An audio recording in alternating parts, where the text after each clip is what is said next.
Bien, mesdames et messieurs, nous nous retrouvons pour un nouveau point d'information sur la crise épidémique et la présentation des nouvelles mesures décidées hier en Conseil de défense et de sécurité nationale sous l'autorité du Président de la République.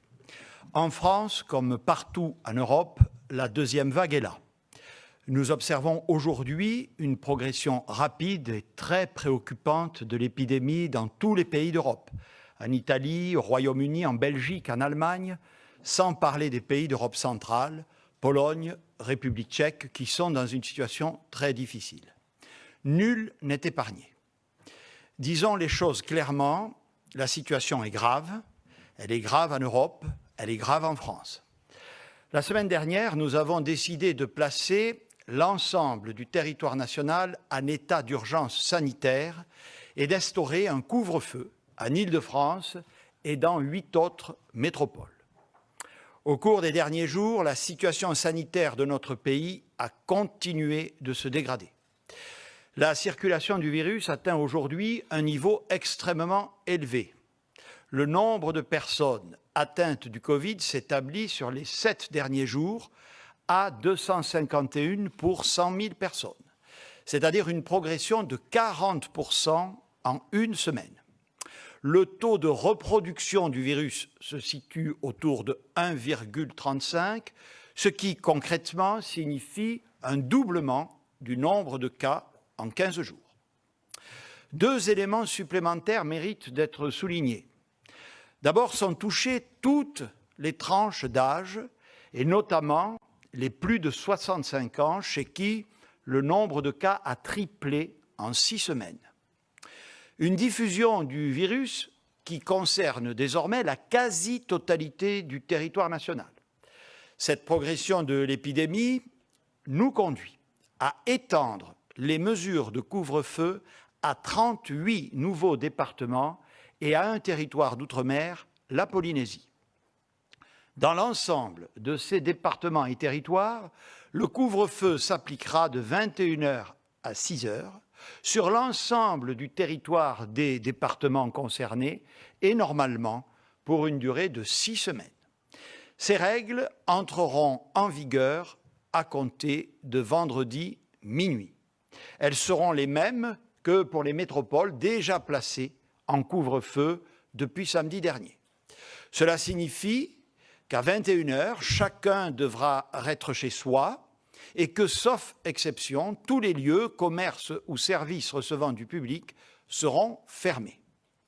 Comme pendant la période du confinement, il faudra, pour sortir après 21 h, vous munir d'une attestation prouvant que vous répondez de l'une de ces exceptions.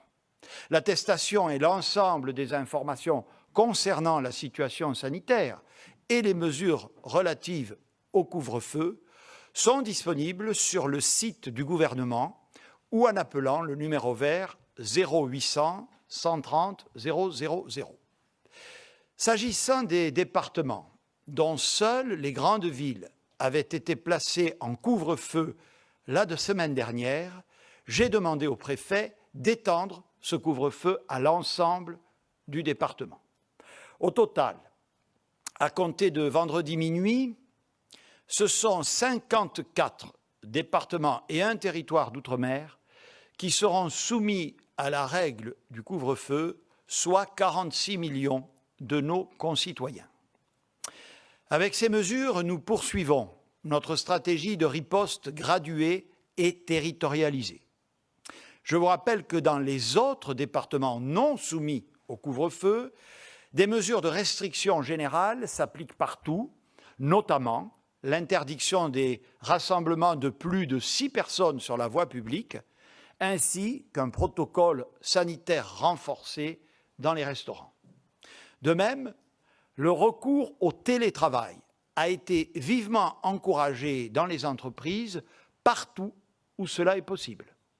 Dans les administrations, les instructions prises prévoient au moins la moitié de la semaine en télétravail, mais exigent le maintien des fonctions de guichet. L'extension de la mesure de couvre-feu à de nombreux autres départements, y compris certains dans lesquels le virus ne circule pas encore autant que dans les grandes métropoles est une mesure préventive que j'assume. Le virus accélère, nous devons anticiper davantage encore la mise en place de nos mesures. Ces mesures sont lourdes, j'en ai conscience, mais je constate aussi qu'elles sont bien respectées. Depuis samedi dernier, les forces de l'ordre ont effectué 32 033 contrôles et prononcé 4 777 verbalisations pour non-respect du couvre-feu. Il est trop tôt à ce stade pour mesurer les effets du couvre-feu. C'est la semaine prochaine que nous verrons s'il commence à réduire suffisamment la circulation virale.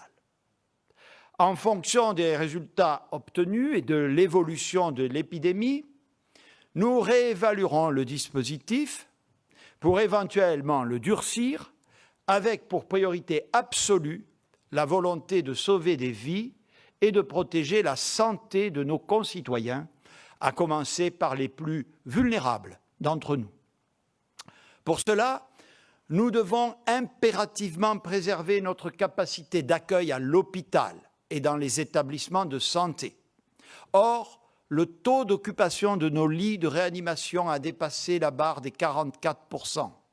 4 régions sont plus particulièrement touchées: Auvergne-Rhône-Alpes, Île-de-France, PACA et Hauts-de-France, où la barre des 50% de lits de réanimation occupés par des patients Covid a été franchie. Compte tenu du nombre élevé de nouveaux cas, cette tendance va se poursuivre dans les semaines à venir. Je vous le dis donc très clairement, les semaines qui viennent seront dures. Nos services hospitaliers vont être mis à rude épreuve et le nombre de morts va continuer d'augmenter. Les nouveaux cas d'aujourd'hui sont les malades hospitalisés de demain et malheureusement parfois les morts d'après-demain. Le mois de novembre sera éprouvant, nous le savons déjà. Chaque jour, le nombre de décès augmente. Je cède la parole à Olivier Véran, ministre des Solidarités et de la Santé, pour un point plus détaillé sur la situation épidémiologique et celle de nos hôpitaux. Monsieur le ministre. Monsieur le Premier ministre, 40 millions de personnes atteintes du coronavirus dans le monde, plus d'1 million de morts, plus d'1 100 000 morts de par le monde. C'est le bilan à date de cette pandémie, un bilan qui s'alourdit jour après jour. Nous avons connu une accalmie en France et en Europe après la première vague qui avait été terrible, une accalmie estivale, mais désormais on peut considérer que l'Europe est à nouveau le continent le plus sévèrement touché par cette pandémie. Une grande majorité de pays de l'Union européenne ont désormais largement franchi ce qu'on appelle le seuil d'alerte. Et un peu partout, hélas, les hôpitaux se remplissent à nouveau. Un certain nombre de pays qui n'avaient pas connu de première vague, je pense à la République tchèque par exemple, enregistrent un nombre de décès quotidiens alarmant. La circulation du virus, vous le savez, je l'ai déjà dit, nous l'avons déjà dit, elle est moins rapide qu'au printemps dernier. Pourquoi est-ce qu'elle est moins rapide? Parce que nous appliquons les gestes barrières, la distanciation sociale, parce que nous sommes équipés avec des masques, et parce que le gouvernement a mis en place des mesures qui visent justement à freiner la circulation du virus sur tout le territoire national et de manière proportionnée et différenciée dans les territoires dans lesquels il circule le plus. Donc le virus circule moins vite qu'au printemps dernier, mais sa diffusion est quand même croissante et dans des proportions alarmantes. Quelques chiffres pour s'en rendre compte. Il y avait au mois d'août 10 malades repérés, diagnostiqués pour 100 000 Français. Actuellement, ce sont en moyenne 250 malades pour 100 000 Français. Et dans certaines métropoles, je pense notamment à Saint-Étienne, plus de 800 malades pour 100 000 Français, c'est-à-dire 80 fois plus de personnes diagnostiquées qu'au cours du mois d'août. En août, il y avait environ 1500 contaminations par jour. Nous avons dépassé les 25 000 malades par jour en moyenne, c'est-à-dire plus de 1000 malades diagnostiqués dans notre pays chaque heure du jour et de la nuit. Ces chiffres, ils doublent, vous l'avez dit, Monsieur le Premier ministre, tous les 15 jours, malgré tous les efforts. Et ainsi, sans mesures nouvelles là où c'est nécessaire pour freiner l'épidémie, Il y aurait dans 15 jours plus de 50 000 malades diagnostiqués chaque jour. Pire encore, c'est en particulier chez les personnes âgées, au-delà de 65 ans, que la dynamique épidémique semble désormais la plus forte depuis quelques jours. Cela même, ces personnes au-delà de 65 ans, qui, même s'ils peuvent être en très bonne santé, par ailleurs, présentent le plus grand risque de faire des formes graves. L'impact sanitaire, c'est-à-dire ces formes graves, celles qui nécessitent un recours à l'hôpital, voire dans les cas les plus graves, un recours à la réanimation, cet impact sanitaire, il est réel, il est palpable. Et au-delà des chiffres qui peuvent s'égrener au quotidien, ce sont les appels des médecins et des soignants qui reprennent ce que nous avons connu au printemps dernier. Les appels de ces médecins qui, au quotidien, se battent pour sauver des vies à l'hôpital et qui nous disent faire face à une vague de malades graves qui arrivent par les services des urgences, par le SAMU, et qui remplissent les hôpitaux et les services de réanimation. Il y avait hier près de 2000 malades hospitalisés et plus de 250 patients admis en réanimation. En région Auvergne-Rhône-Alpes, au 15 septembre, il y avait 88 malades en réanimation. Au 2 octobre, il y avait 149 malades en réanimation. Hier, il y avait 360 malades en réanimation. Quand je dis sans mesures nouvelles, la situation s'aggraverait de la même manière.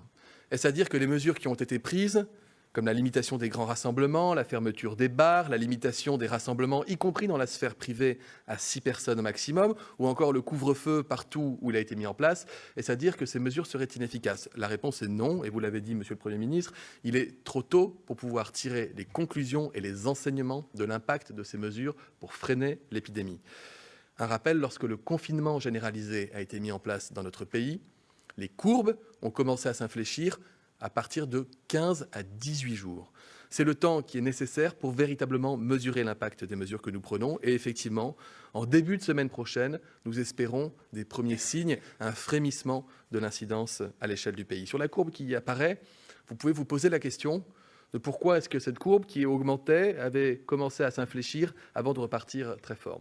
C'est un phénomène que nous avons constaté en France, mais également dans les pays voisins. Je pense à la Belgique, en Grande-Bretagne, en Espagne, mais désormais aussi en Allemagne et l'Italie. Les chercheurs se penchent sur la question, peut-être est-ce lié à la vague de froid qui a frappé l'Europe, le grand refroidissement qui est arrivé à cette période-là, qui fait que l'incidence est repartie de plus belle. En tout cas, ce qu'on peut aussi retenir de cette courbe, c'est qu'à un moment, les mesures de gestion, les mesures pour freiner la diffusion du virus avaient commencé à porter leurs fruits. C'est exactement ce que nous attendons des mesures qui ont été mises en place de façon proportionnée sur le territoire national pour les prochains jours et les prochaines semaines. Et vous l'avez dit, ce n'est pas de la prédiction, c'est hélas une évidence, une certitude. Le nombre de formes graves, le nombre d'hospitalisations, le nombre d'admissions en réanimation et le nombre de décès va forcément augmenter dans les semaines qui vont venir, parce que ce n'est que le reflet des malades qui sont diagnostiqués actuellement. Un malade qui se contamine va développer des symptômes 4 à 5 jours après, quand il développe des symptômes en général, et les formes graves apparaissent entre 8, 10, voire 15 jours après la contamination. Ainsi, quand vous avez une incidence comme celle que nous avons en France ou en Europe chez des personnes dites fragiles, vulnérables de fait de leur âge, eh bien, on le sait, hélas, qu'un certain nombre d'entre elles iront nécessairement à l'hôpital et en réanimation. C'est pour ça, d'ailleurs, que nos soignants et nos médecins sont en alerte permanente, en ville comme à l'hôpital. Ils sont en alerte permanente pour d'abord faire de la place à l'hôpital. Au-delà même des réanimations, il y a un besoin de lits hospitaliers. Et des mesures sont mises en place. Je vais vous en citer une qui est en cours de mise en place dans la région Île-de-France. Le directeur général de l'Agence régionale de santé demande par exemple aux établissements privés qui ont des services de rééducation qui ne sont pas forcément occupés de pouvoir y transférer des malades qui vont à l'hôpital dans des services de médecine qui ne sont pas atteints du Covid, de manière à libérer de la place dans les services de médecine, dans les hôpitaux et dans les cliniques pour pouvoir y admettre des malades atteints du Covid. Faire de la place, c'est aussi préparer les réanimations. Vous savez, nous l'avons dit et répété, nous avons les équipements de protection qui sont nécessaires, nous avons des médicaments de réanimation avec un stock national permettant de soigner davantage encore de malades si c'était nécessaire que pendant la première vague. Je n'ai jamais caché que l'enjeu majeur était celui des ressources humaines, identifier des soignants, des médecins, des infirmières, des aides-soignants, capables à nouveau, comme ils l'ont fait avec leur courage extraordinaire, de venir aider, épauler, renforcer les équipes lorsque cela devient nécessaire. Monsieur le Premier ministre, vous aviez annoncé la semaine dernière des mesures pour majorer les heures supplémentaires pour les aides-soignants, les infirmières, des compensations au cas où des congés ne pourraient pas être pris. Nous avons également, dans le cadre du budget de la sécurité sociale, financé tout ce qui relèverait de l'hébergement, de l'alimentation, des transports, à l'instar de ce que nous avons réalisé pendant la première vague. Nos soignants sont certes des héros qui prennent soin de nous, mais c'est aussi à nous de prendre soin d'eux. C'est également la préparation de la réanimation, ce qu'on appelle la déprogrammation. Quand on veut augmenter les lits de réa, il faut fermer d'autres lits pour les transformer en lits de réanimation. Vous le savez, nous n'avons pas souhaité déprogrammer l'ensemble des soins sur tout le territoire national, contrairement à ce qui avait été fait au printemps dernier, notamment du fait que la progression est moins exponentielle, le virus circule un peu moins vite, et donc cela nous permet d'avoir un peu plus de délai pour pouvoir fonctionner de façon pratique. Chaque hôpital, chaque région, chaque département est doté d'un protocole sanitaire lui permettant de savoir comment agir dès lors que la pression sanitaire monte. Un exemple, dans la région Auvergne-Rhône-Alpes, l'ensemble des soins de chirurgie programmés, en dehors de la chirurgie qu'on appelle ambulatoire ou de la chirurgie cancérologique, l'ensemble de la chirurgie programmée dans le secteur public et dans le secteur privé ont été retardés, suspendus pour une durée d'au moins 2 semaines pour laisser de la place. Déjà dans cette région Auvergne-Rhône-Alpes, des transferts de malades graves ont lieu au sein de la région entre 2 hôpitaux quand un hôpital n'a plus suffisamment de place. Et alors s'enclenche la dynamique de création, de montée du nombre de lits de réanimation pour pouvoir accueillir de nouveaux malades. Quelques chiffres, nous avions dans notre pays historiquement 5100 places de réanimation avec respirateurs et équipes personnelles. Nous sommes montés à 5800 lits dans la durée, à la faveur de l'été, avec des efforts conséquents qui ont été réalisés par l'ensemble des hôpitaux, plus 15% de places de réanimation. Nous sommes capables de monter à 7700 lits dans un délai de moins de 15 jours, sans forcément déprogrammer beaucoup de soins et sans forcément rappeler beaucoup de personnel, mais au prix quand même d'un effort d'organisation important. Et s'il devenait nécessaire d'augmenter davantage encore nos capacités d'accueil en réanimation, sachez qu'au 15 avril dernier, il y avait eu 10 700 lits de réanimation armés, mobilisés pour accueillir des malades. Ce qui ne veut pas dire 10 700 malades du Covid, puisque quoi que nous fassions, nous aurons besoin de lits de réanimation pour des malades qui viennent pour d'autres motifs. En moyenne, au moins 3000 lits sont occupés au quotidien par des gens qui sont en réa pour d'autres motifs. Quand on parle de la préparation du système sanitaire, on parle du système sanitaire dans son ensemble. Et c'est un système qui a su s'adapter et qui sait encore s'adapter, même sous une forte pression épidémique. Par exemple, nous sommes passés en 2 semaines d'1,1 million de tests réalisés par semaine à 1,6 million de tests réalisés au cours des 7 derniers jours. Et le tout sans augmenter les délais, puisque 90% désormais des résultats des tests réalisés sont donnés dans les 48 heures. Un autre exemple de la mobilisation, chaque jour, les agences régionales de santé, le personnel, les équipes qui travaillent au sein des agences, mais aussi au sein de l'assurance maladie et les médecins en ville, sont capables d'appeler 90 000 Français, c'est-à-dire le nombre de gens qui sont contaminés et diagnostiqués pour le coronavirus, ainsi que les cas contacts. C'est un effort sans précédent dans l'histoire sanitaire de notre pays. Enfin, et vous me l'avez déjà entendu dire plus d'une fois, mais je le répète, quand on parle de système sanitaire, on parle des femmes et des hommes qui sont mobilisés au quotidien, les infirmières, les aides-soignants, les laborantins, les biologistes, les médecins, les brancardiers, les ambulanciers. Ce sont eux qui prennent soin de nous, et quand je dis que nous devons prendre soin d'eux, j'ai dit que le gouvernement faisait sa part, mais c'est aussi à chacun de nous qu'il revient comme citoyen de faire preuve de solidarité, de faire attention dans notre quotidien, de ne pas prendre de risques, de ne pas exposer les personnes autour de nous au risque de contamination. C'est ainsi que chacune et chacun d'entre nous, Français citoyens, pouvons aussi accompagner nos soignants dans la lutte qui a débuté et qui sera longue contre cette épidémie. Merci beaucoup, Monsieur le Ministre. Je veux à mon tour remercier une fois encore tous les soignants, les équipes techniques, les laborantins, les personnels administratifs et finalement l'ensemble de cette chaîne de santé, de la médecine de ville aux établissements de soins qui sont en première ligne depuis mars dernier et qui sont à nouveau mis à rude épreuve. Je dis également ma gratitude aux collectivités territoriales impliquées dans la mise en œuvre des mesures de restriction, mais également dans les indispensables actions de communication et de prévention, notamment vis-à-vis des publics vulnérables ou fragiles. Mais au-delà de notre capacité à prévenir, à dépister, à soigner, au-delà des mesures administratives que nous déployons, je veux insister solennellement sur le fait que nous avons besoin de l'implication de tous. On ne cesse de le dire et de le répéter, mais je le fais encore car c'est une conviction profonde. La clé de cette lutte contre l'épidémie est plus que jamais entre les mains de chacune et de chacun de nous. Nous détenons tous à notre niveau une partie de la solution.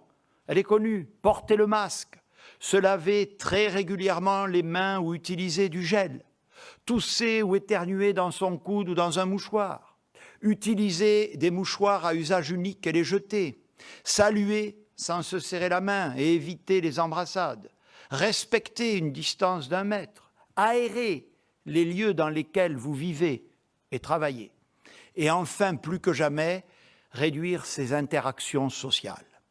C'est un sujet de responsabilité et de solidarité collective. C'est aussi un enjeu de protection pour tous. Tant qu'on n'est pas touché, on se croit intouchable. Pourtant, ce virus frappe tout le monde. Il concerne tout le monde, jeunes et moins jeunes, en ville comme à la campagne, avec certes des formes plus ou moins graves, mais sans que nul ne puisse se considérer à l'abri, y compris les jeunes. J'en appelle donc encore et encore à la solidarité nationale et à une mobilisation sans faille. Car si nous ne réussissons pas collectivement à juguler l'épidémie, nous ferons face à une situation dramatique et nous devrons envisager des mesures beaucoup plus dures. Il est encore temps de l'éviter, mais il ne nous reste plus beaucoup de temps. Je voudrais donner la parole au professeur Étienne Gaillat, directeur médical de crise à l'hôpital Lariboisière, qui va nous rappeler que tous les types de profils peuvent développer des formes, y compris graves, de la maladie. Monsieur le professeur.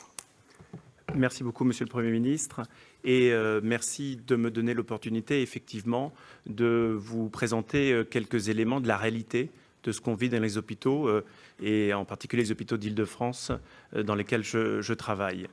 Ce qu'on observe depuis quelques semaines, c'est effectivement une augmentation continue du taux d'incidence du virus dans toutes les classes d'âge. Et ce qu'on a observé, c'est une augmentation qui a commencé dans les classes d'âge les plus jeunes, des patients de moins de 30 ans, et puis un peu plus tard, des patients de moins de 40 ans. Et on voit aujourd'hui une augmentation qui s'infléchit encore fortement chez les patients, cette fois plus fragiles parce que plus âgés.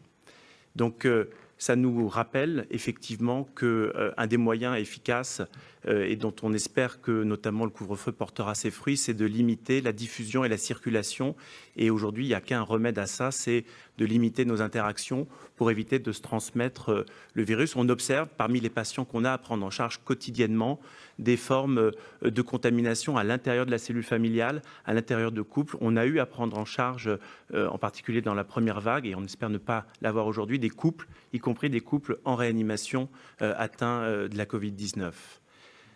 Donc ça, c'est une réalité. La deuxième réalité, c'est on a eu l'impression d'entendre que le virus, dans sa forme d'aujourd'hui, était moins grave et éventuellement moins virulent. Et ce qu'on observe, c'est pas tout à fait ça, malheureusement. On observe deux faits. C'est que les patients qui sont admis dans nos services de réanimation, quand on regarde à peu près la distribution de l'âge et qu'on la compare depuis cet été par rapport au premier pic épidémique, eh bien, cette distribution de l'âge, elle est en fait strictement similaire, encore une fois parmi les patients les plus graves, à savoir que 50% des patients admis en réanimation ont moins de 60 ans. Et quand on s'intéresse encore à des patients plus jeunes, on a effectivement entre 15 et 20% de patients de moins de 40 ans en réanimation. Très factuellement, il y a dans l'hôpital dans lequel je travaille, qui est l'hôpital Lariboisière, sur les 32 lits de réanimation qui sont ouverts, 15 patients atteints de Covid-19. 3 d'entre eux ont moins de 40 ans et ont fait des formes graves. Ce qu'on a observé pendant les premières semaines de l'été, c'était des patients qui présentaient notamment moins de besoins de ventilation artificielle, ce qui était évidemment un signal très positif. Malheureusement, on observe maintenant depuis quelques semaines une remontée de ces besoins de soins très lourds, de réanimation, qui fait dire que la virulence du virus est la même et qu'elle touche toutes les couches de la population. Un message important que j'aimerais porter au nom de la communauté soignante et singulièrement celle de réanimation, c'est d'essayer de contredire un peu l'idée que la solution face à cette remontée épidémique et à cette deuxième vague, ce serait d'augmenter les lits de réanimation, ce qui sous-entendrait que venir en réanimation, ce n'est pas grand-chose. Quand on vient en réanimation, malheureusement, ce qu'on observe, c'est 15-20% de patients qui n'en sortiront pas parce qu'ils y mourront. Et que parmi ceux qui sortiront de réanimation, il y a encore des patients qui continuent de mourir dans l'année qui suit, et beaucoup d'entre eux, et on l'observe avec la Covid-19, comme on l'observe avec les autres pathologies de réanimation, sortent avec des séquelles lourdes dont ils mettront du temps à se remettre. Donc vraiment, le message, ce n'est pas d'augmenter le nombre de lits de réanimation, c'est de tout faire pour éviter l'admission en réanimation et donc éviter la circulation du virus et les contaminations. Un des moyens, c'est effectivement, encore une fois, la distanciation. On l'a beaucoup dit, on l'a observé comme étant efficace. Et puis, tout ce qui est le tracing des patients, c'est-à-dire être capable de repérer les patients qui sont contacts d'un cas positif afin qu'éviter qu'eux-mêmes aillent contaminer d'autres patients. C'est aussi une réalité qu'on partage. Il y a des patients qui n'ont pas de symptômes et qui sont pourtant contagieux. Et c'est cela probablement qu'il faut identifier le plus tôt possible pour éviter plus de dissémination. Je vous remercie, monsieur. Merci beaucoup. Merci beaucoup, monsieur le professeur. Face à l'accélération de l'épidémie qui vient d'être rappelée, nous devons mobiliser tous les outils. Les nouvelles technologies constituent un de ces outils utiles pour retracer les chaînes de contamination, et ce, tout particulièrement lorsque la circulation du virus est élevée, et nous y sommes. Le gouvernement lance aujourd'hui la nouvelle application Tous Anti-Covid.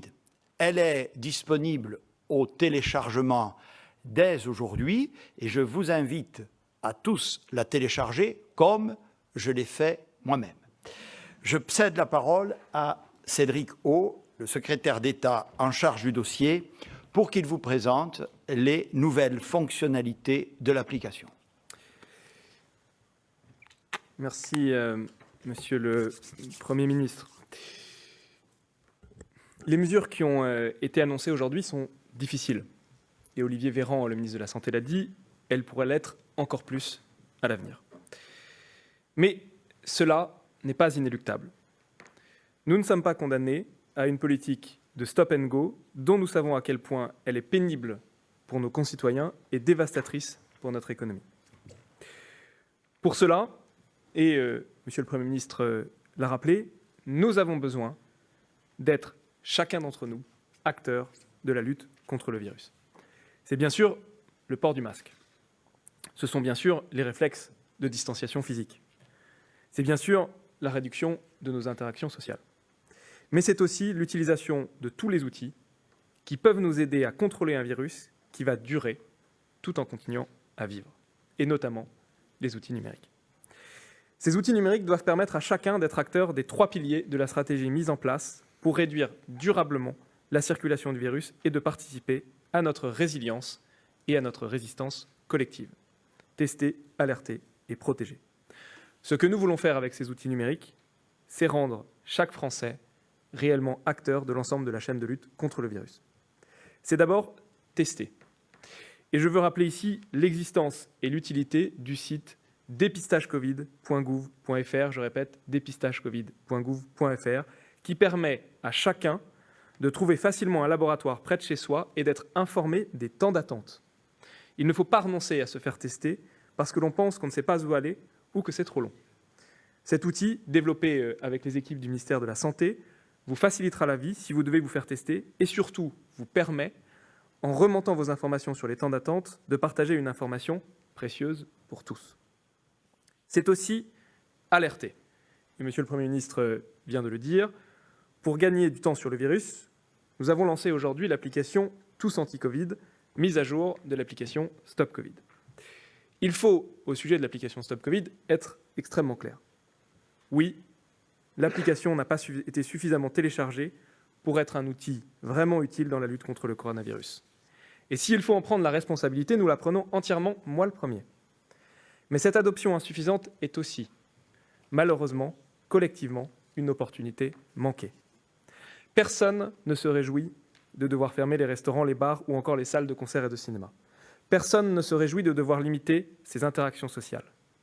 Mais pour éviter cela, et pour éviter cela à l'avenir, nous avons besoin de Tous Anti-Covid. Le Conseil scientifique, dans son avis rendu aujourd'hui, a été extrêmement clair sur ce point. La diffusion massive des applications du même type à l'étranger, au Royaume-Uni, en Allemagne, au Canada, confirme ce que les études épidémiologiques, les chercheurs et les soignants ont toujours dit et demandé. Si nous sommes suffisamment à télécharger et à activer cette application, cet outil peut être extrêmement utile dans la lutte contre l'épidémie. Suffisamment, cela veut dire que nous devons être plusieurs millions à le faire. Les Britanniques et les Allemands sont entre 15 et 20 millions à l'avoir fait. Il n'y a pas de raison qu'il n'en soit pas de même en France. Un rappel peut-être sur ce qu'est Tous Anti-Covid. C'est très simplement un geste barrière supplémentaire afin de lutter contre l'épidémie et sa propagation. Tous Anti-Covid fonctionne de manière simple. Si vous avez croisé le chemin d'une personne contaminée dans un bar, dans un restaurant, dans un cinéma, dans un lieu recevant du public, et que vous aviez tous les deux l'application, alors vous pourrez être prévenu dès que la personne en question recevra le résultat de son test. Ce qui vous permettra, premièrement, d'être averti et de vous isoler, ce qui vous évitera de contaminer de nouvelles personnes, surtout si vous êtes asymptomatique. Tous Anti-Covid nous permet de gagner du temps. D'utiliser le message reçu dans l'application pour avoir accès à la file prioritaire de test des cas contacts, comme toutes les personnes identifiées comme cas contacts par l'assurance maladie. Tous Anti-Covid, c'est un geste simple que nous faisons souvent. Télécharger une application mobile, l'activer et la garder ouverte.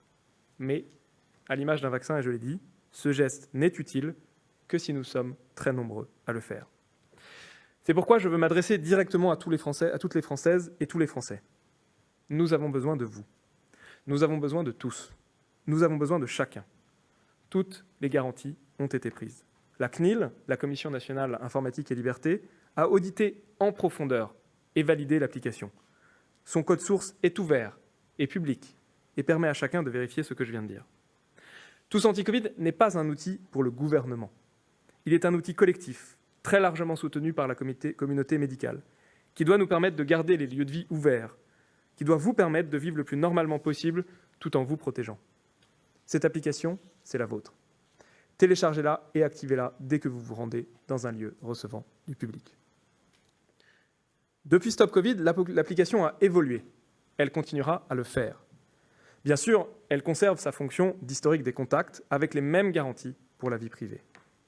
Mais avec Olivier Véran, nous l'avons fait évoluer pour en faire un vrai outil individuel d'information et de lutte contre l'épidémie. C'est pourquoi elle intègre, dans la version mise en ligne aujourd'hui, des éléments d'information quotidiens tels que le nombre de personnes testées positives chaque jour, le taux d'incidence, le fameux R, ou encore le taux d'occupation des lits de réanimation par les malades Covid. Ces éléments, donnés dans un premier temps sur une base nationale, seront adaptés à la ville de chacun dans les jours qui viennent. L'application présente également ses chiffres d'adoption, nombre d'enregistrements, nombre de cas déclarés dans l'application et nombre de cas notifiés. Ceci dans une logique de transparence et de mobilisation. Elle diffusera également, plusieurs fois par semaine, des éléments d'information ou d'actualité sur la connaissance et la lutte contre le virus. Elle intègre enfin un lien vers la carte de dépistagecovid.gouv.fr qui recense, je le rappelle, l'ensemble des laboratoires où se faire tester. Cette nouvelle application, nous l'incarnons par un nouveau nom, Tous Anti-Covid, et un nouveau logo que vous avez découvert derrière moi. Ces premières fonctionnalités seront enrichies toutes les 2 semaines de nouvelles fonctionnalités. Parmi celles-ci, je pense notamment à l'intégration de l'attestation de sortie ou encore à une alternative au cahier de rappel dans les restaurants. Tout cela car l'épidémie est appelée à durer. Je veux, à cet égard, insister sur cette notion de temps. Nous n'attendons pas, avec ce redémarrage, de grands soirs de Tous Anti-Covid. Nous avons besoin, dans la durée, que plusieurs millions de Français téléchargent l'application. C'est pourquoi nous voulons, encore une fois dans la durée, faire de Tous Anti-Covid un couteau suisse numérique pour faciliter la vie quotidienne avec l'épidémie. Protéger enfin. Les Français sont mobilisés dans la lutte contre l'épidémie. Ils souhaitent adopter les bons gestes pour se protéger et protéger les autres. Mais ils ont souvent besoin de conseils personnalisés. Le numérique est un formidable levier pour le faire dans un contexte, on le sait, où l'information foisonne et évolue sans cesse. C'est dans cet esprit et avec l'ensemble de la communauté médicale qu'a été développé mesconseilscovid.fr. Je répète, mesconseilscovid.fr. Ce site vous permet, en renseignant quelques questions, d'avoir des conseils personnalisés. Et si vous êtes touché par le virus, il vous permet de suivre dans le temps vos symptômes et de prendre les bonnes décisions. Ensemble, ces trois outils forment un tout. Pour faire du numérique l'outil de chacun et de tous dans la lutte contre le virus. Je vous remercie. Merci beaucoup, Monsieur le Secrétaire d'État, de ces informations importantes. Mesdames et Messieurs, l'instauration du couvre-feu et son extension à de nouveaux territoires a et aura des conséquences économiques lourdes pour de nombreux secteurs professionnels. Pour y répondre, les mesures de soutien économique annoncées la semaine dernière seront étendues à l'ensemble des départements basculant sous le régime du couvre-feu. Le renforcement du fonds de solidarité, les exonérations de cotisations sociales, le prolongement des prêts garantis, ainsi que des dispositifs d'activité partielle. Nous continuons à travailler en lien avec les fédérations et les représentants des différents secteurs concernés pour continuer à améliorer nos dispositifs, mieux prendre en compte les loyers payés par ces entreprises ou encore encourager davantage la médiation entre locataires et bailleurs, avancer sur la question des congés payés et proposer un nouveau régime d'assurance pour les entreprises en cas de catastrophe sanitaire.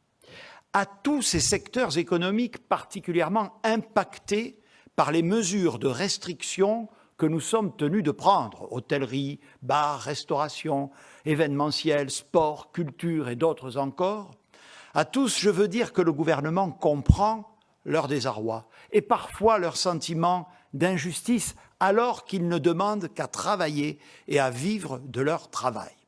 Ces mesures ne sont en aucun cas des sanctions contre eux. Elles sont des mesures de prévention destinées à limiter la propagation du virus et d'ailleurs tous les autres pays prennent des mesures comparables. C'est la raison pour laquelle la solidarité nationale doit, comme nous le faisons depuis le début de cette crise, se déployer en leur direction. Au nom de quoi n'indemniserions-nous pas des secteurs que, pour des justes raisons d'intérêt général sanitaire, nous empêchons de vivre normalement? Cela a un coût, bien sûr, mais les laisser tomber aurait un coût moral, humain, mais aussi financier, bien plus lourd encore. S'agissant en particulier du secteur de la culture, nous avons reçu ce matin avec la ministre de la Culture les représentants du cinéma et du spectacle vivant. Ils nous ont fait part de leurs grandes difficultés à maintenir leur activité en raison du couvre-feu. Nous avons travaillé ensemble à des dispositifs de soutien spécifiques pour faire en sorte que les salles de cinéma ne ferment pas partout en France, que les salles de spectacle puissent rester ouvertes le plus possible, pour préserver l'accès à la culture essentiel en cette période de crise, comme nous faisons tout pour maintenir l'accès à l'éducation pour nos enfants. La ministre va vous présenter les mesures que le gouvernement a décidé d'engager en faveur du secteur culturel. Voici donc Madame Roselyne Bachelot.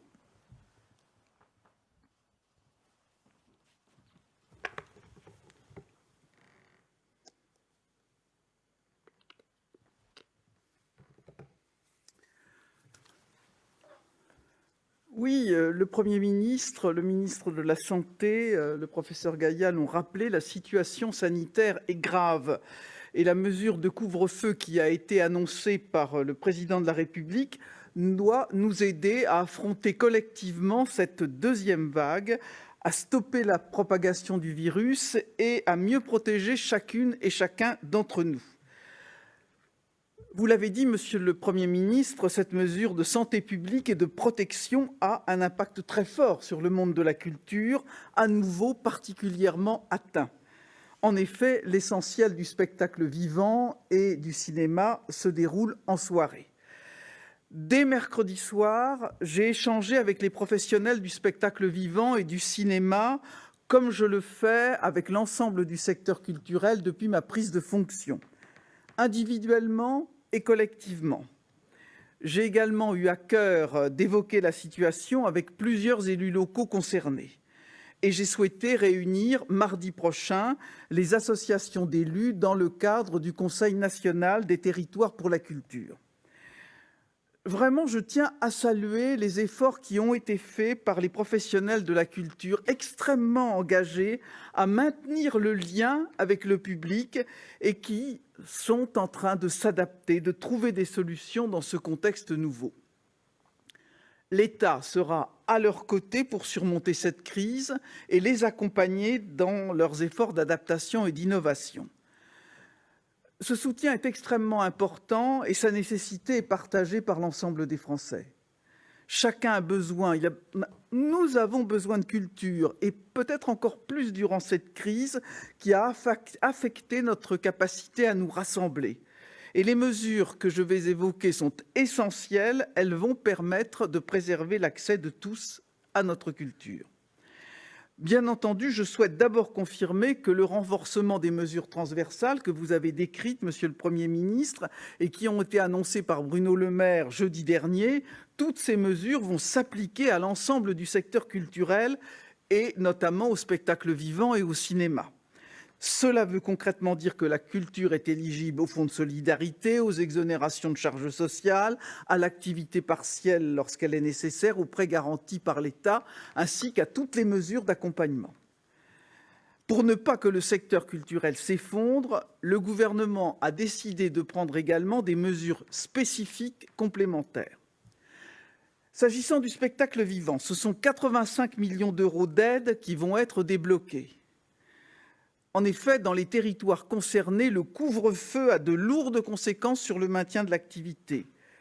Les structures adaptent les horaires, mais évidemment, elles ne rencontrent pas forcément leur public. La fréquentation et donc leurs ressources vont diminuer. Notre objectif, c'est à la fois de sauvegarder les programmations et les salles en permettant de jouer, même à jauge extrêmement réduite.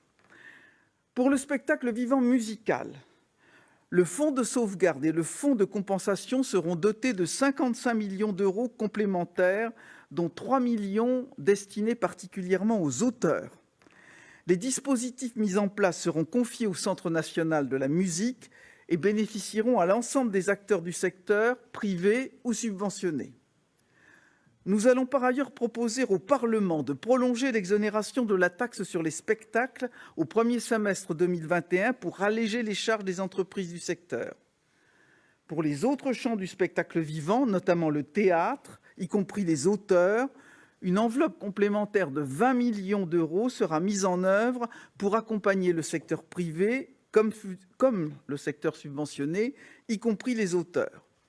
Enfin, pour ne laisser personne de côté, début septembre, le ministère de la Culture a mis en place un fonds d'urgence spécifique et temporaire de solidarité aux artistes et techniciens du spectacle qui n'entrait dans aucun autre dispositif. Nous allons l'abonder, le doubler pour atteindre 10 millions d'euros. Deuxième secteur de la culture particulièrement touché, le cinéma. Avec le couvre-feu, les 2 séances du soir de 20h et de 22h ne peuvent plus se tenir. Or, ces 2 séances représentent la moitié du chiffre d'affaires des salles.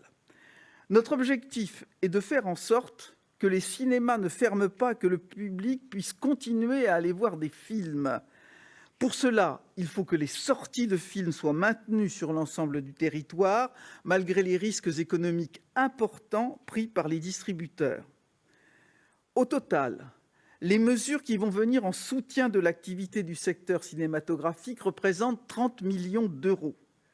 Pour cela, nous mettons en place 4 mesures. La création d'un complément de prix sur chaque billet en zone de couvre-feu, pris en charge par l'État et reversé aux distributeurs pour alléger les risques qu'ils vont prendre. Un bonus renforcé du soutien automatique généré par les distributeurs pendant les 6 semaines de couvre-feu. Nous doublerons également le barème normal du soutien automatique pour les producteurs sur cette même période jusqu'à 1,5 million d'entrées. Et enfin, le fonds de compensation des pertes des exploitants sera parallèlement réabondé afin de tenir compte de la perte supplémentaire de chiffre d'affaires que représente le couvre-feu pour les salles de cinéma. Ce sont donc au total 115 millions d'euros qui vont être injectés pour soutenir le spectacle vivant et la culture. C'est un nouvel effort exceptionnel qui vient s'ajouter à toutes les mesures que nous prenons depuis le début de la pandémie. Je veux vraiment remercier du fond du cœur les professionnels pour leur engagement de tout faire pour continuer à ouvrir dans les conditions sanitaires les plus sûres. Et je remercie évidemment nos concitoyens qui, on le voit depuis le début de la semaine, veulent continuer à aller voir des artistes sur scène et à aller voir des films. Et je veux leur dire que le président de la République, le Premier ministre et le gouvernement sont à leur côté pour que notre culture ne s'arrête pas. Merci beaucoup, Madame la Ministre. Mes chers concitoyens, la situation est difficile, mais l'État est prêt et l'ensemble du gouvernement est mobilisé. Et avec l'État, toutes les collectivités publiques et les services publics. Les contraintes que nous devons collectivement nous imposer sont importantes et j'en ai parfaitement conscience. Cette crise sanitaire est appelée à durer sans doute plusieurs mois encore. Mais si nous faisons ensemble les efforts nécessaires en respectant les règles communes ou individuelles pour réduire la circulation du virus, nous pourrons alors alléger les contraintes qui pèsent sur nos vies quotidiennes. Je vous remercie et je me tiens à votre disposition ainsi que les ministres présents pour répondre à vos questions.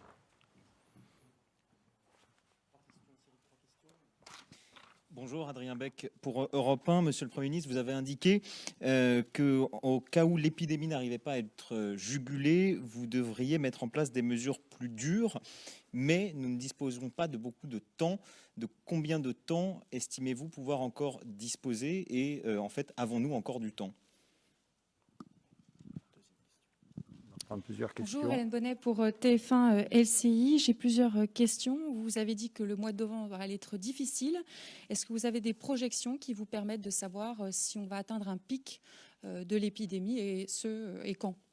Autre question, sur l'application Tous Anti-Covid, vous venez d'en faire la promotion, mais y aura-t-il d'autres campagnes pour la rendre plus populaire auprès des Français ?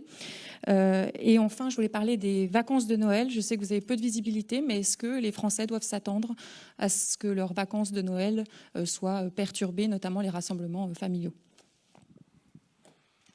On va prendre encore une ou deux questions et puis on va répondre à ce premier jet. Bonjour Monsieur le Premier ministre, Bonjour, Madame la Ministre, Messieurs les Ministres, Florent Tardif pour CNews Canal+. Je vais rejoindre la question de mon collègue qui a été posée précédemment concernant justement ces mesures plus dures qui pourraient être prises dans les prochaines semaines, puisque ce mois de novembre sera compliqué, éprouvant même pour reprendre vos propos. Est-ce que le couvre-feu est un pré-confinement ? Est-ce qu'on se dirige vers le confinement ? Et seconde question concernant la stratégie du gouvernement, selon les données Santé publique France, en semaine 41, 27,1% des nouveaux cas étaient connus comme étant précédemment des cas contacts. Pour reprendre les propos du ministre des Solidarités et de la Santé, ce n'est plus nous qui traquons le virus, c'est le virus qui nous traque. Souhaitez-vous évoluer dans la stratégie de dépistage et, par exemple, avoir une stratégie qui est dite à la japonaise, rétrospective, en tentant d'analyser comment une personne positive a été contaminée et non plus quels sont ses cas contacts. Merci beaucoup. Allez, une dernière question pour un premier jet et on répond. Oui, Frédéric Azizar, Radio J. Je voudrais compléter la question précédente. Donc, vous avez évoqué la possibilité d'envisager des mesures plus dures.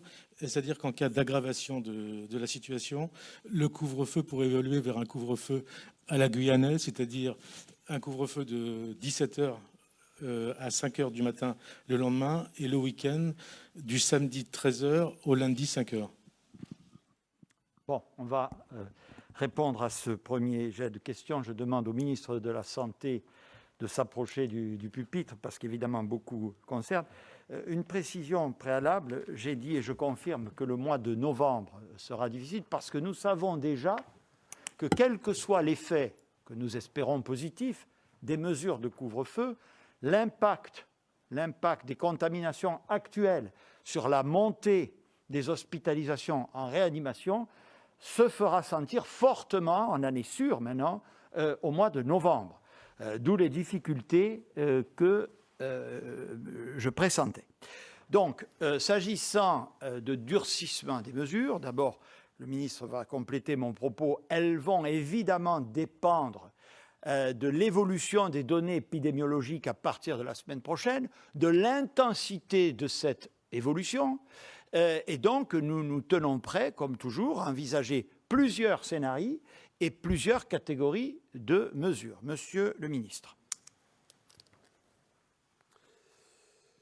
Monsieur le Premier ministre, pour éclairer la réponse à la question qui a été posée, qui est finalement, on a presque tous intégré l'idée du couvre-feu manifestement aujourd'hui, qu'est-ce qui pourrait intervenir pour la suite? Comme l'a dit parfaitement Monsieur le Premier ministre, d'abord, si on pouvait se passer d'autres mesures, je pense que tout le monde s'en porterait bien, à commencer par les malades eux-mêmes, les hôpitaux, la population, les soignants.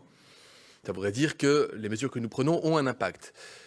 Moi, je ne voudrais pas qu'on sombre dans le défaitisme par avance et qu'on considère que le couvre-feu n'aurait pas vocation à fonctionner. D'abord parce qu'il a fonctionné. Il a fonctionné en Guyane. Alors, les horaires ont évolué du couvre-feu en Guyane, mais la Guyane est un territoire particulier, avec un ensoleillement qui était particulier, des pratiques qui sont, en termes de travail et d'horaires de vie, qui peuvent être particulières, surtout à la saison au cours de laquelle le couvre-feu s'est appliqué. Mais c'est vrai que les horaires ont pu évoluer, c'est passé de 21h à 19h, et puis ensuite à 17h. Le couvre-feu, il a fonctionné dans d'autres endroits à l'étranger. Si on regarde par exemple l'Espagne, l'Espagne a mis en place un couvre-feu à madrilène qui concernait un certain nombre de quartiers du centre de Madrid. Alors, dans le cas de l'épidémie madrilène, c'était très focalisé, très concentré sur certains quartiers. Donc, ils ont tapé, entre guillemets, en tout cas, ils ont agi fort sur les quartiers les plus à risque et ils ont réussi à obtenir des résultats, notamment par l'entremise du couvre-feu. D'autres pays ont mis en place des mesures qui s'apparentent à un couvre-feu. L'Angleterre a déjà annoncé, pour une durée de 6 mois, des clôtures précoces des bars et des restaurants sur tout le pays. Et puis enfin, il y a d'autres pays qui ont fait d'autres choix.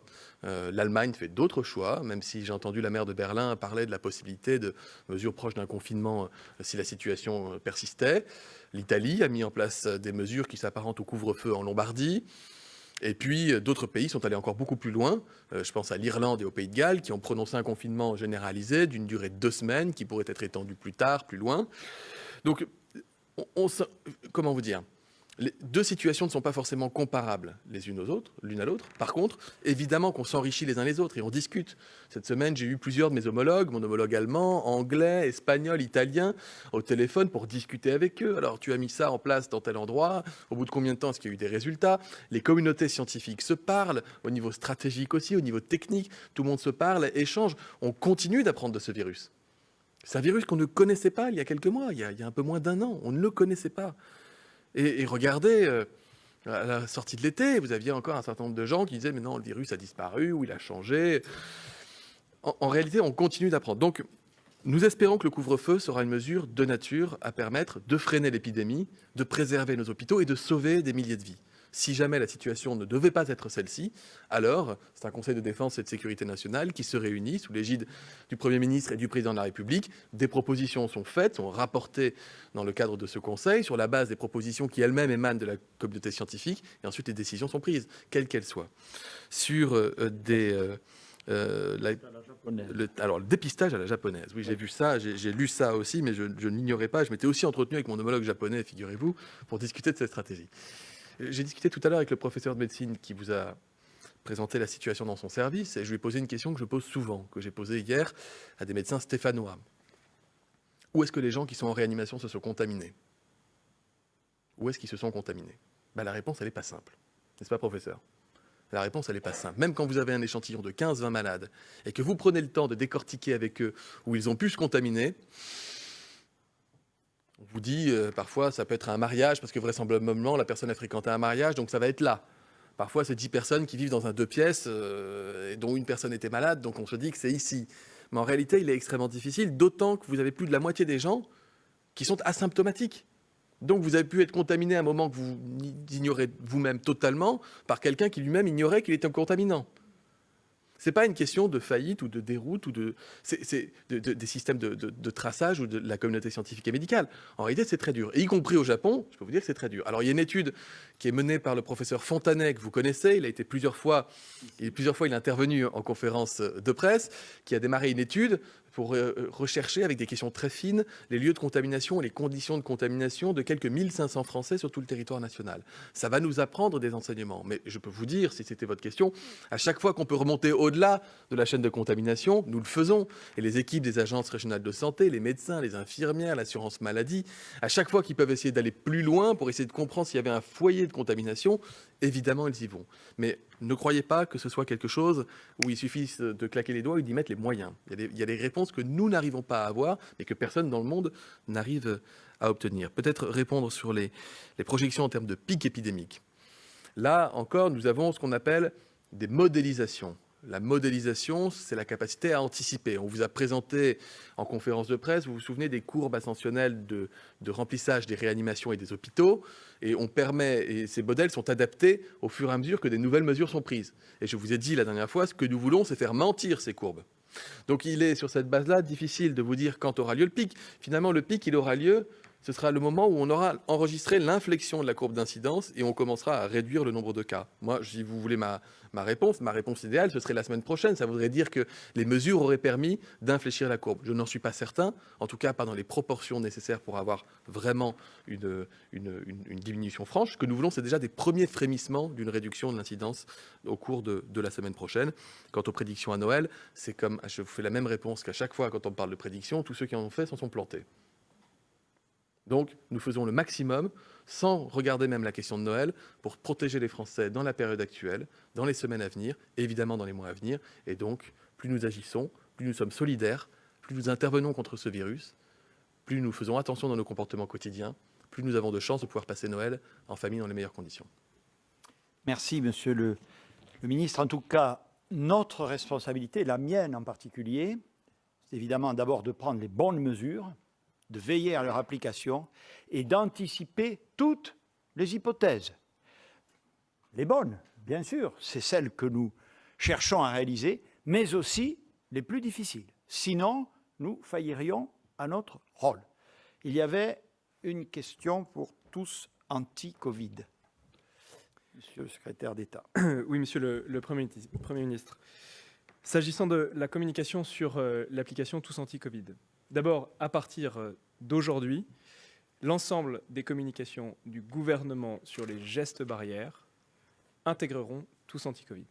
Et donc, dans toutes les communications générales du gouvernement, Tous Anti-Covid sera recommandé à télécharger. C'est le premier élément. Deuxième élément, nous travaillons à des campagnes spécifiques sur Tous Anti-Covid, notamment sur les réseaux sociaux qui sont en train d'être travaillés par notamment le service d'information du gouvernement et le ministère de la Santé pour mettre en avant particulièrement le soutien quasi unanime, je pense, de la communauté médicale, mais aussi du secteur de la restauration, du secteur du théâtre vivant, du secteur du cinéma, pour pousser et inciter tous les Français à télécharger ou à activer cette application quand ils arrivent dans un établissement recevant du public. Et nous travaillons particulièrement avec l'ensemble de ces secteurs, je le disais, les restaurants, les bars, les cinémas, les salles de spectacle, pour faire en sorte qu'à chaque fois que vous entrez dans un restaurant ou dans un de ces lieux, il y ait un QR code ou un rappel qui vous rappelle que c'est extrêmement utile d'avoir Tous Anti-Covid pour éviter d'avoir des chaînes de contamination qu'on ne connaît pas et pour garder ces lieux ouverts. Nous travaillons par ailleurs, j'ai eu l'occasion de le dire, à en faire un outil quotidien pour faire en sorte que cela devienne un réflexe. Et je le dis encore une fois ici, j'appelle tous les restaurateurs, tous les tenanciers de bars, les propriétaires de salles de spectacle, les entreprises qui assurent des cantines collectives à nous aider à rappeler incessamment l'utilité de cette application. C'est quelque chose que nous aurons besoin de faire dans la durée. Nous voulons faire en sorte que nous en parlions et que tout le monde en parle partout, tout le temps. Merci beaucoup, Cédric. Alors, quelques questions supplémentaires, si vous le souhaitez. Je vous en prie, madame. Bonjour. Julia, l'analyste pour BFM TV. Vous évoquiez notamment les vacances de Noël. Là, en ce moment, on est en vacances de la Toussaint. Au vu de ce qui se passe et de la situation qui se dégrade, par rapport au port du masque, est-ce que vous conseillez, en tout cas, est-ce que vous demandez, solennellement ou pas, aux Français de porter le masque le plus possible dans la sphère privée ?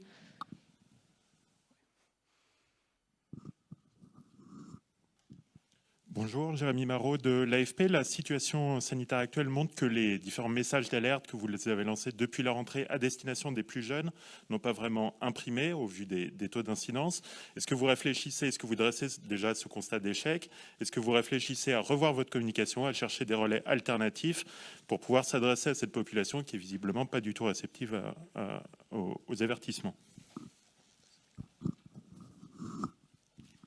Bonjour, Camille Collin pour TF1 LCI. Vous parlez souvent d'anticipation. Pourquoi ne pas envisager dès maintenant, si la situation est si grave, un couvre-feu sur l'ensemble du territoire français ?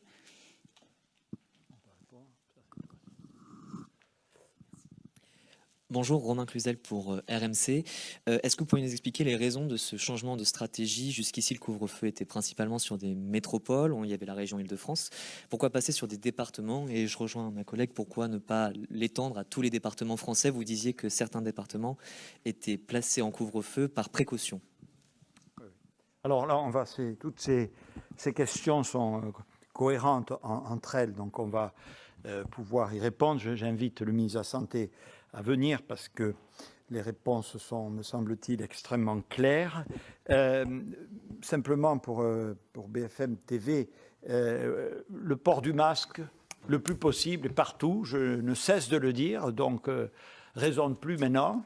Voilà, vous vous souvenez que j'avais dit que le virus ne prenait pas de vacances cet été, il n'en prend pas davantage pendant ces vacances de Toussaint, donc il faut rester vigilant et le port du masque est l'une des manifestations de cette vigilance. Monsieur le ministre.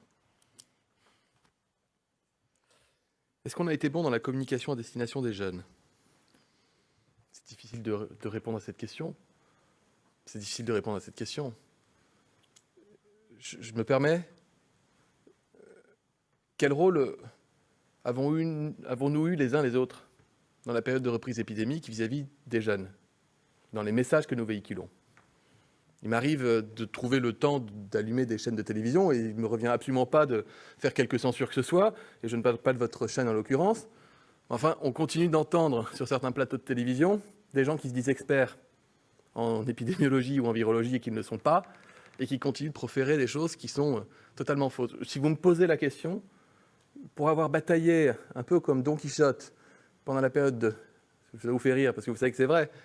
Pendant la période du mois d'août et la rentrée de septembre, pour expliquer que non, c'est pas parce que vous êtes jeune que vous risquez rien. C'est pas parce que les malades sont plus jeunes, c'est parce que les malades les plus fréquents sont les plus jeunes qui n'avaient pas encore un impact sanitaire, mais que oui, les personnes fragiles allaient tôt ou tard être atteintes et que non, le virus n'avait pas muté pour être moins dangereux. Je peux vous dire que oui, peut-être qu'il faut trouver d'autres vecteurs, d'autres supports de communication, mais enfin, on n'a pas toujours été complètement aidés. Mais ça ne veut pas dire qu'on se dédouane de notre responsabilité, que je me dédouane de la mienne, s'agissant des messages qui ont pu être envoyés. Et permettez-moi, le ministre, de féliciter beaucoup d'initiatives qui sont prises à destination de ce public, y compris par des associations étudiantes et universitaires, partout, ça existe. Beaucoup de collectivités locales, dès cet été d'ailleurs, qui ont pris des services civiques, des jeunes qui sont allés porter le message auprès de tous les gens de leur génération. Donc, des initiatives ont été prises, elles s'amplifient. Effectivement, les messages, on va dire, plus institutionnels ont quelques difficultés à atteindre cette cible, mais enfin, je fais confiance. Je veux dire, gardons-nous là encore, de généraliser. Sur la question du couvre-feu, pourquoi est-ce qu'il n'est pas national? Écoutez, le principe de différenciation territoriale, c'est un principe qui a été plébiscité. Et d'ailleurs, beaucoup de questions qui ont été posées les semaines précédentes portaient sur le fait de savoir si on allait effectivement bien continuer à tenir compte de la réalité épidémique dans un territoire ou un autre. Je parlais de Saint-Étienne, pas pour stigmatiser Saint-Étienne, je fais attention, mais Saint-Étienne a l'incidence la plus élevée en termes de métropole, 800 cas pour 100 000 habitants. Vous comparez ça avec les territoires de Belfort où l'incidence est à 38, vous avez donc un écart de 1 à 20. Aller appliquer les mêmes mesures sur ces deux territoires, au stade où nous en sommes en tous les cas, ne fait pas forcément sens. Et donc, la différenciation territoriale permet de répondre à cela. Mais il y a des mesures qui ne sont pas différenciées. Les gestes barrières, le lavage des mains, la distance, faire attention chez soi, faire attention tout le temps finalement, la limitation des grands rassemblements, la fermeture de certains établissements recevant du public, toutes ces règles sont nationales. Mais ensuite, on les gradue en fonction de la réalité épidémique. Et pourquoi à l'échelle départementale? Parce que lorsque les premières mesures de couvre-feu ont été appliquées dans les zones d'alerte maximale qui ciblaient les métropoles, eh bien rapidement, compte tenu de l'évolution de l'épidémie, des communes qui pouvaient être à 20, à 30 km et qui présentaient des statistiques en termes d'incidence et de cas graves quasiment identiques aux grandes métropoles, n'étaient pas soumises aux mêmes règles, ce qui n'était absolument pas cohérent. Donc on crée de la cohérence territoriale. Et je terminerai en vous disant sur ce sujet très important, parce qu'il faut, et vous avez raison de nous poser la question, expliquer et expliquer sans cesse. Le couvre-feu, comme d'autres mesures que nous avons prises, sont des mesures difficiles, lourdes, qui portent atteinte à notre liberté d'aller et venir. Nous sommes dans un état de droit, et c'est heureux. Quand les gouvernements prennent des mesures de cette nature, il faut qu'elles puissent en apporter la justification. Les justifications, on a été tout à fait transparent, des mesures de couvre-feu reposent sur des indicateurs sanitaires, les taux d'incidence de la population générale, des personnes âgées de plus de 65 ans, le taux d'admission actuel est projeté dans les services de réanimation, et c'est lorsque ces seuils sont déclenchés que nous prenons les mesures. Je vous ai dit aujourd'hui, vous l'avez parfaitement relevé, que j'ai un peu anticipé pour une certaine catégorie de départements parce qu'ils ne sont pas très loin. Mais pour autant, le ministre vous a donné la distribution, il faut qu'on puisse être cohérent et justifier, y compris le cas échéant devant un juge, que nous prenons des mesures de cette nature. Donc je pense que nous anticipons, nous avons incontestablement, compte tenu de la gravité de la situation, pris des dispositions fortes pour autant, à la fois pour être justifiées, pour être acceptées, il faut que ces mesures soient proportionnées et adaptées aux réalités. Je vous remercie vivement et je vous dis à très bientôt.